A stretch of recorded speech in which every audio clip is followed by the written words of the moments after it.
Namaste and welcome to another edition of the Bharatvaarta Weekly. I'm Roshan Cariappa and I have with me Abhishek Paul and Nirav Kanodra to run you through the news and events of the week that was.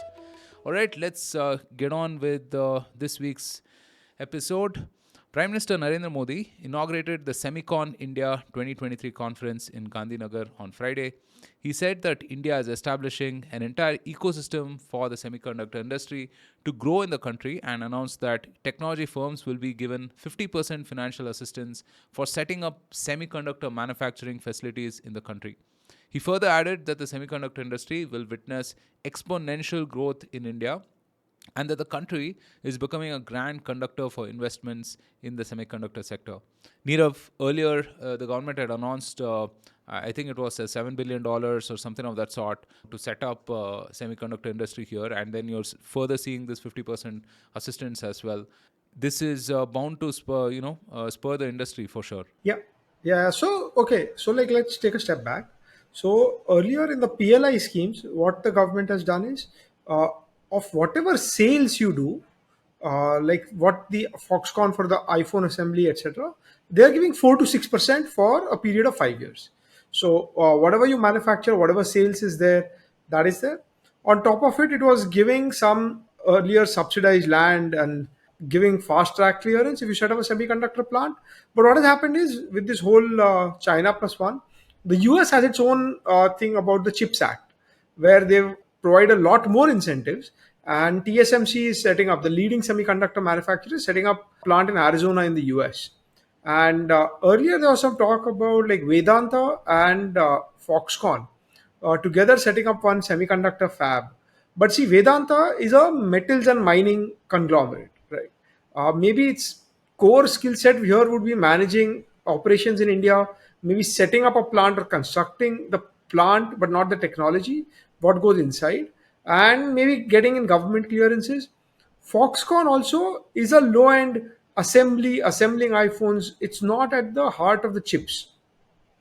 And yes, that JV has fallen through. You are having some interest from AMD. You are having interest from a few other companies. So now what India has done is that 50% of the cost that you spend, it is there on the Maiti website. The government will pay for it, provided it's on an equal basis. So a lot of people say, oh, somebody's taking away our money. It is somebody's investing a few $1 billion. India will match it one for one. And this is like going in to say this is a critical industry. India has the scale and scope. India has the labor, land. It is also giving incentives and capital.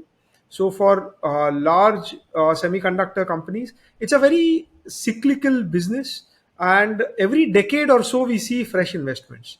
So we missed the last few decades.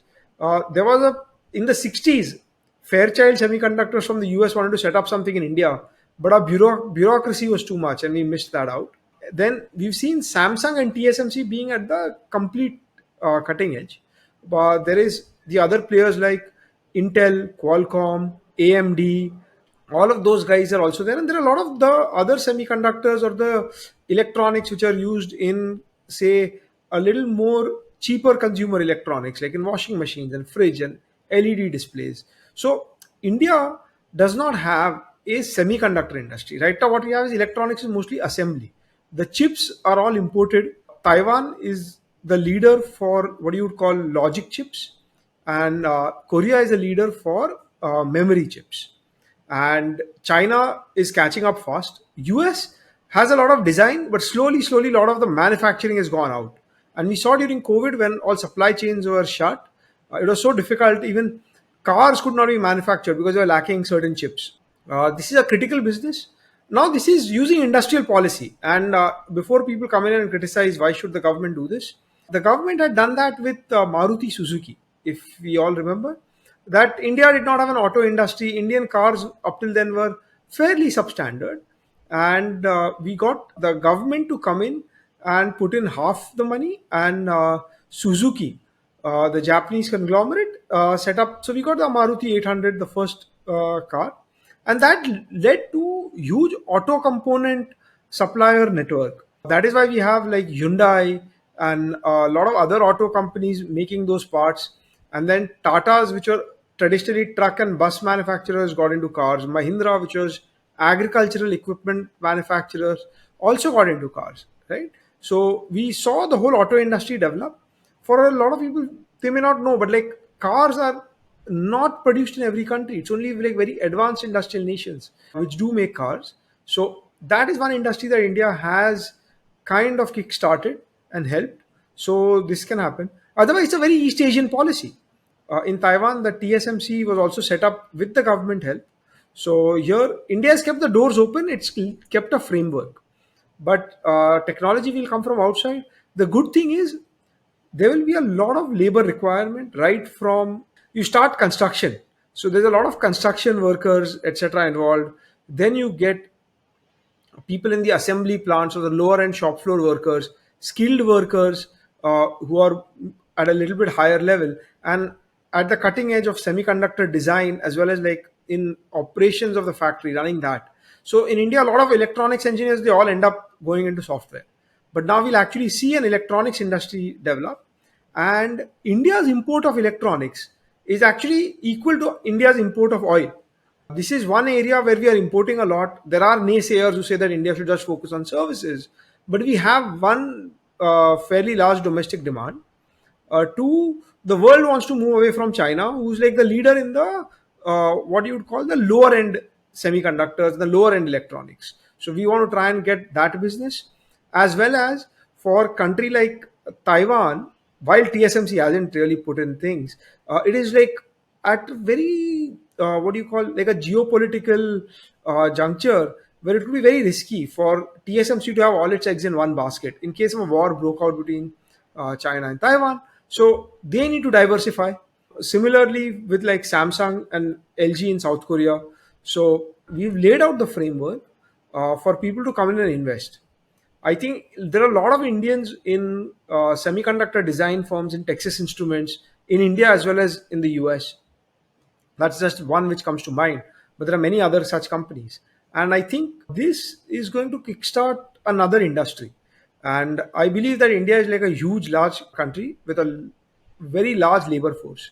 So we need skilling of everyone, and we need multiple industries to be firing so that if there is like lack of demand or a slowdown in one, which say hypothetically could be software services, could be agriculture, could be something else, and then the other industries pick up and they cut the slack. So the intentions are great. Execution is yet to be seen. I think these things will take a decade to set up a plant and to set up and to be productive and to develop a whole ecosystem where you got other small component suppliers and everybody coming together and we form maybe a couple of semiconductor clusters within India. Probably will take a decade, but if this goes through and if it is successful, it can be like a massive success story. And it is like each time India has to level up in build other businesses, build other industries, so as to provide employment for the large country.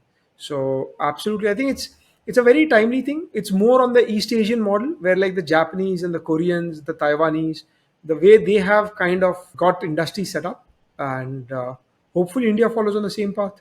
And I like how they're looking at it very holistically from an ecosystem perspective as well, right? 300 colleges have been identified for starting courses on the semiconductor design. We definitely have an acute shortage. A lot of our electronics folks, as you mentioned earlier, end up doing software or, migrate abroad, right, for lack of opportunity in the core fields here. And US chip maker AMD has announced that it will invest about 400 million over the next 5 years to build its largest chip center in Bangalore. Thank you so much for joining us. We'll see you next week with more news and more commentary.